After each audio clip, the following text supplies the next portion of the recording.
Hi! Good afternoon po sa inyong lahat.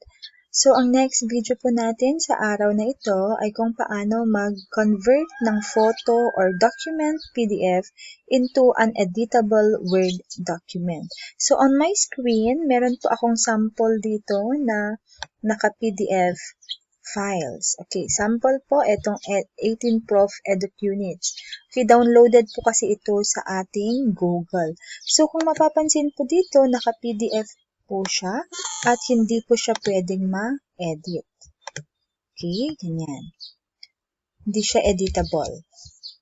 Ngayon, gusto kong i-edit itong file ko na ito. Okay? Another example is itong digital citizenship PDF format. Okay? Hindi rin siya ma-edit kasi naka-PDF po siya.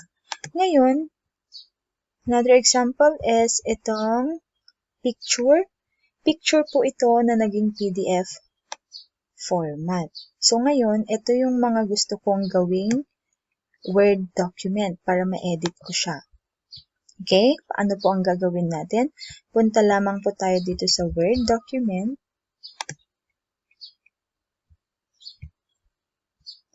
Okay, palakihin po natin. And in here, sa ating Word document, punta tayo sa File. Open. Okay, mag-browse na tayo. Then sa Desktop.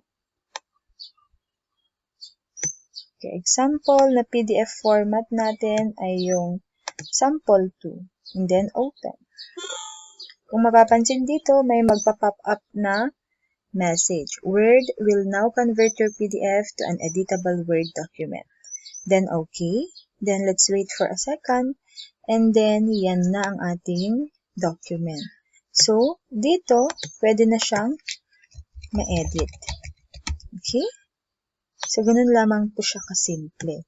Another document na gusto nating i-add. So, dito, sa ating Word document, File, Open, Digital Citizenship. Okay. Alright. So, eto na din po. Pwede na din po siyang ma-edit. So, kung kahit ano po ilagay nyo dyan, mag-delete po kayo, pwede rin po. So, etong converted na po yan into a Word document. Okay? So, yun lamang po ang ating video. Ulitin po, ang title ng ating video ay To Convert Photo or Document PDF to an Editable Word Document. Yun lamang po. Thank you!